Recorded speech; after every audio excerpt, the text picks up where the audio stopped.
Ito pala yung sinasabi nila guys na talon. Oh. Papahinga muna kami guys. Layo pa na ruta namin. Yahi. Aha. Yan, maganda. Sa ano yung ruta namin ngayon? Saan yung ruta natin bay? Sa talon oh. Sa talon. Talon dito sa ano, Kabgabin. Kabgabin. Punta na kami sa talon guys, sa Kabgabin. Malayo pa, nandyan pa sa baba. Abangan natin guys, maganda daw doon. Malayo pa guys. Maganda yun, iba? Maganda. Maganda yan guys. Oh, maganda daw yun. Dati daw yun, ano, malalim daw yun, hanggang liig. Ngayon, hanggang ano na lang, tainga. A few minutes later. Di lahat ng grab rider nasa daan, nasa kalsada. Yung iba nandito sa bundok, nagpakalat-kalat. So yung makasama kaya nito. A few moments later. Pahinga muna tayo dito guys. Nagbaka sakali tayo may lumapit dito. Baka sakaling makahuli ba? Pang ihaw-ihaw. Kaso wala talagang lumapit dito eh. Kaya diretso na tayo nito guys. Papahinga lang tayo saglit. Sa layo ng nilakad namin guys. Nandito ka na kami sa may sapa. Oh, narating kami dito sa may ano. Hindi na to sapa, ilog na to. Ang laki nito eh. Ito yung karugtong ng ano. Karugtong ng sabi nilang talon.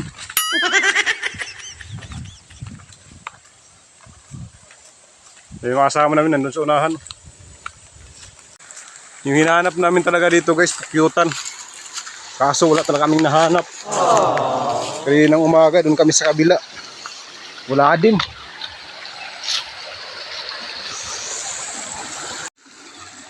Tingnan nyo to dito guys, oh. Ang lalim to dito. Kaso medyo malabo. Oh. Yan. Ang lalim yan guys. Kaso ang labo.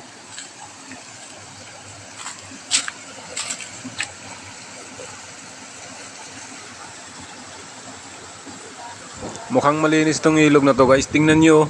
Walang kabahay-bahay sa paligid. 1 hour later. Ito na pala yung pinupuntahan natin guys. Oh. Ito na yung sinasabi nilang talon. Tingnan nyo na guys. Napakaganda naman talaga. Oh. Oh. Yan na yung paligid. Yan yung paligid nya. Walang kabahay-bahay dito guys. So tingnan nyo. Ang lalim nyan. Oh. Ang sarap maligo dito guys. Oh. Tingnan nyo naman yan guys. Napakalinaw ng tubig. Sarap tumalon dyan. Dusi daw talon pala ito, sabi ng ano dito, yung mga tao taga dito. Kaso dito lang kami sa pangalawa. Hindi na kami umabot dun sa malayo kasi hindi na inaabot ng oras. Kung may time kayo guys, gala din kayo dito. O napakaganda ng lugar na to guys. O tingnan nyo sa paligid. Yan, masarap magtambay dyan, napakalamig. Wow! Ito yung view niya pala guys, sa taas. O pag dito kayo sa taas, ito yung view niya. Napakaganda naman talaga guys. Oh. Oh. Diyan ka tatalon kung gusto mong tumalon ka. Malalim yan guys. Napakaganda dito sa paligid. Yan. Yan yung view ng ano. Pag nandito ka sa taas. Yan. Napakalinis. Napakalakas ng agos. Tapos dito sa unahan may sibol po. Uminom nga yung kasama ko. Oh. Wow! Libre ka tubig dito guys, kahit di kayo magdala ng tubig dito. Tingnan nyo naman yung pinanggalingan ng tubig. Oh. Napakalinis, kitang-kita nyo naman yan, walang bahay sa taas. Oh. Kahit di kayo magdala ng tubig dito guys, makapagluto kayo, napakalinis ng tubig. Oh. May gabay pa sa gilid. Oh. Pwedeng panggulay kung wala kayong ulam. Ito pala yung sinasabi nilang tatlong butas. Ha? Oh. Diba kung ba't tinatawag na tatlong butas yan? Siguro tatlong ano yan. Oh yan, tingnan nyo naman kasi parang tatlong butas naman. Maligo. Pero napakalalim din yan guys. Ang sarap din maligo dyan. Oh. Tingnan nyo. Napakaganda. Ang lakas ng agos. Oh yan. Yan yung ano. Oh yan. Isa. Dalawa. Ayun siguro pangatlo sa baba. Oh.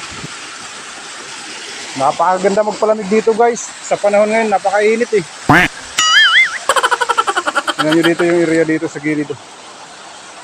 Napakaganda magtambay dito guys. Wow! Siyempre guys, di pwedeng uuwi tayo, hindi tayo makakain ng buko. Agad si Dudong. Sabay ang hinihintay ko makit eh.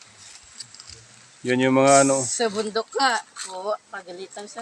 naghihintay pa ng timing. Akyat ba o akyat?